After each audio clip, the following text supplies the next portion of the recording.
Hallo almal en welkom.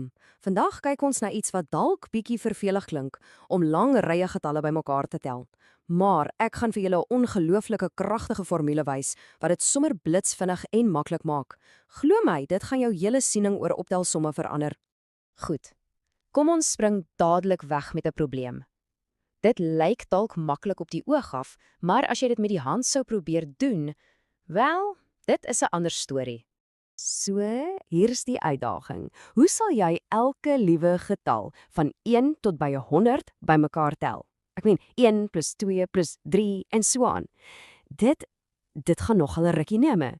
Maar wat as ek jou vertel daar's 'n absoluut briljante kortpad? En hierdie kortpad is nie sommer iets wat ons nou net uitgedink het nie. Nee, die storie gaan dat 'n jong wiskundige lank gelede 'n super eenvoudige patroon raak gesien het wat tot 'n ongelooflike elegante oplossing gelei het. Reg, kyk gou hierna. Dis nogal slim. As ons die heel eerste en die heel laaste getalle bymekaar sit, so 1 plus 100, dan kry ons 1 Maklik. Kom ons probeer die volgende paar. Die tweede getal, 2, en die tweede laaste getal, 99. Wat kry ons? Ook 1. Sien jy die patroon hier vorm? Dit hou net so aan. Maak nie saak watter paar jy van die buitekante af na binne maak nie, die antwoord is altyd dieselfde.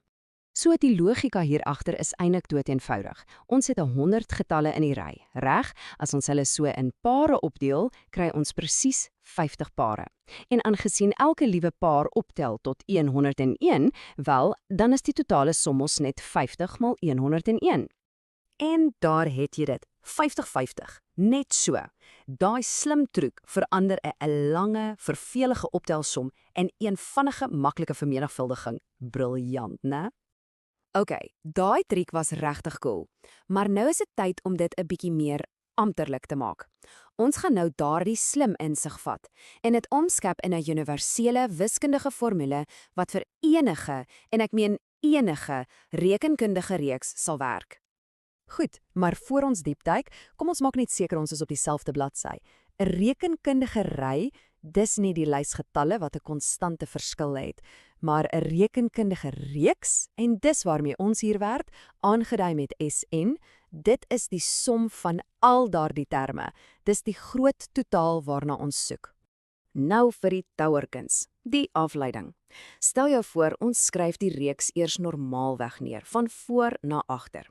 Dan, direk daaronder, skryf ons presies dieselfde reeks, maar die keer van agter na voor. En nou, as ons hierdie twee lyne bymekaar tel, kolom vir kolom, gebeur daar iets wonderliks. Elke vertikale paartjie, die eerste term plus die laaste, die tweede plus die tweede laaste, en so aan. Hulle almal tel op tot presies dieselfde ding, A plus L. En dit, my vriende, lei ons reguit na die eerste weergawe van ons formule. Die som, SN, is gelyk aan die aantal terme n gedeel deur 2, en dit alles vermenigvuldig met die som van die heel eerste term, A, en die heel laaste term, L. Sien jy hoe dit presies dieselfde logika is as ons 1 tot 100 probleem?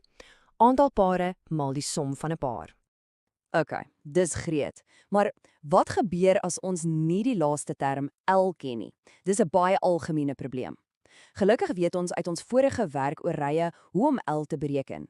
L is gelyk aan A plus, hakies, n minus 1 mal D. So, kom ons vat daai stukkie en vervang dit in ons nuwe formule.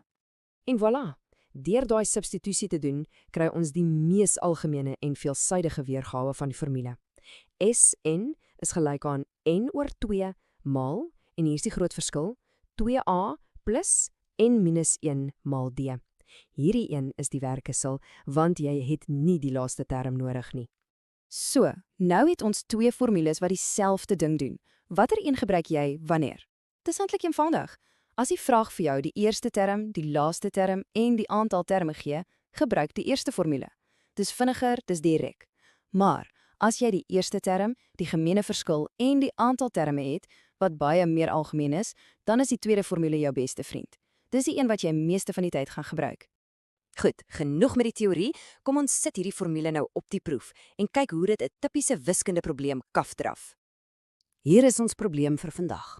Vind die som van die eerste 20 terme van die rekenkundige ry wat so lyk: 3, 7, 11, 15 en so aan. Reg, voor ons eers aan 'n formule dink, is die heel eerste belangrikste stap altyd om ons bekendes te identifiseer. Wat weet ons? Wel, die eerste term, A, is duidelik 3. Die gemeene verskil, D, wel, van 3 na 7 is 4, van 7 na 11 is 4, so D is 4. En die vraag vra vir die som van die eerste 20 terme, so ons N is 20. Nou kan ons die werk doen.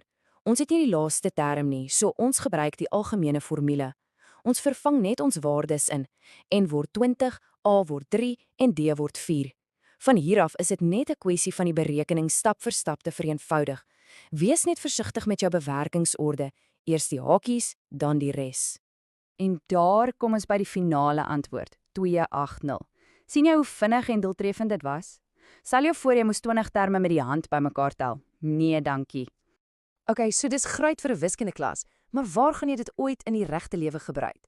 Wel, hierdie formule is nie net vir abstrakte somme nie. Dit los eintlik heel praktiese, alledaagse probleme op. Kyk bietjie na hierdie scenario. 'n Auditorium. Die voorste ry het 30 sitplekke. Elke ry wat jy teruggaan, het 2 sitplekke meer as die vorige een en daar is altesaam 20 rye. Die vraag, hoeveel mense kan in totaal in hierdie auditorium sit? Sien jy hoe dit presies dieselfde tipe probleem is?